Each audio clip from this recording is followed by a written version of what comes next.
Assalamualaikum warahmatullahi wabarakatuh. Selamat pagi dan salam sejahtera bagi kita semua. Yang terhormat Bapak Ibu Dewan Juri, Panitia, serta para peserta lomba MAPK Fair 2021 yang berbahagia. Pertama-tama, marilah kita panjatkan puji syukur kehadirat Tuhan Yang Maha Esa atas rahmat dan hidayahnya sehingga kita dapat melaksanakan aktivitas dalam keadaan sehat walafiat. Amin, amin, ya rabbal alamin. Hadirin yang saya hormati, mungkin sudah tak asing lagi di benak kita bahwa Indonesia dijuluki sebagai negara maritim. Karena merupakan negara dengan kepulauan terbesar di dunia dengan jumlah 17.504 pulau yang tersebar dari Sabang hingga Merauke. Tak heran pula, potensi sumber daya alam Indonesia sangat melimpah. Di antaranya terdapat sekitar 8.500 spesies ikan, 555 spesies rumput laut, dan 950 spesies terumbu karang. Namun, di balik keindahan dan keberagaman laut Indonesia, terdapat satu tantangan serius yang harus kita tangani demi masa depan laut Indonesia bersih. Tentu saja, yaitu sampah.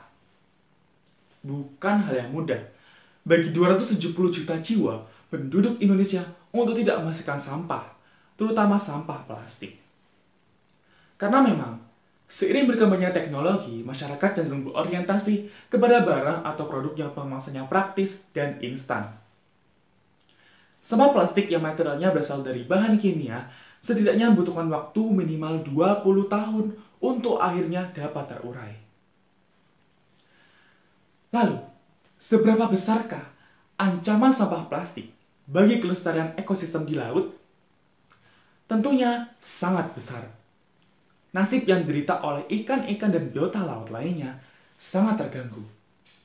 Terlebih lagi, apabila konsentrasi racun dalam sampah plastik itu tinggi, dapat mengakibatkan terjadinya kematian. Hadirin yang berbahagia, Indonesia mendapat predikat sebagai penyumbang ikan terbesar peringkat 2 di Eropa dan peringkat 3 di dunia. Namun sayangnya, menurut data Asosiasi Industri Plastik Indonesia atau INAPLAS dan Badan Pusat Statistik atau BPS menunjukkan Indonesia merupakan penyumbang sampah plastik terbesar kedua di dunia setelah Cina yang mencapai 64 juta ton per tahun, di mana sebanyak 3,2 juta ton merupakan sampah plastik yang dibuang ke lautan. Sedangkan prediksi pada tahun 2050, dari 71% wilayah Indonesia yang berupa lautan, sebanyak 70% sampah plastik akan berpotensi masuk ke laut Indonesia. Itu artinya, akan ada lebih banyak sampah plastik daripada ikan di lautan. Hadirin yang saya hormati, lantas, siapakah yang dapat menyelesaikan tantangan ini? Akankah kita semua membiarkan ini terus terjadi? Tidak. Pemuda Indonesia adalah satu jawaban yang tepat dalam menangani pencemaran laut Indonesia. Kita sebagai agen perubahan tak boleh tinggal diam. Krisis pencemaran ini belum terurai. Pemuda Indonesia tentunya harus bisa memberikan pengaruh positif di dalam masyarakat. Di zaman digital ini, media sosial menjadi salah satu bentuk perantara untuk mengajak kegiatan yang positif bagi semua orang.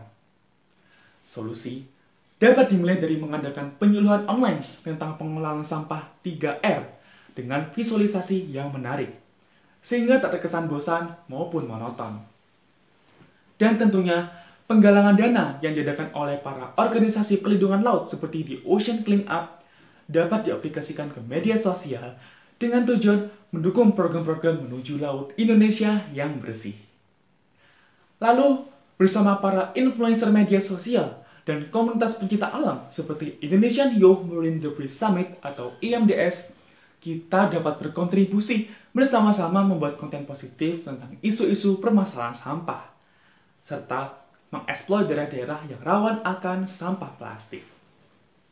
Dan yang terakhir, gerakan mencegah lebih baik daripada mengobati dapat diterapkan pemuda dalam inovasi bebas sampah. Dengan beralih menggunakan barang yang ramah lingkungan seperti besi anti karat dan kain. Nah, hadirin sekalian, semua inovasi tersebut dapat diunggah di berbagai platform seperti Instagram, YouTube, Facebook, Twitter, TikTok, maupun tulisan blog.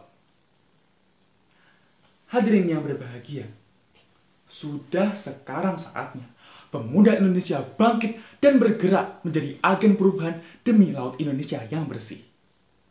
Kalau bukan sekarang, kapan lagi? Dan kalau bukan kita, siapa lagi? Kita semua tentunya berharap negeri yang indah bagaikan potongan surga tak hanya sekedar katanya. Kotak harta karun Indonesia haruslah dibuka dan dimanfaatkan dengan baik oleh masyarakat Indonesia. Dengan demikian, niscaya masyarakat Indonesia akan lebih bijak mengelola sampah dan menjaga laut Indonesia dari krisis sampah plastik demi anak cucu kita kelak di masa yang akan datang. Indonesia lebih butuh pemuda yang peduli akan lautan daripada pemuda yang peduli akan urusan orang lain.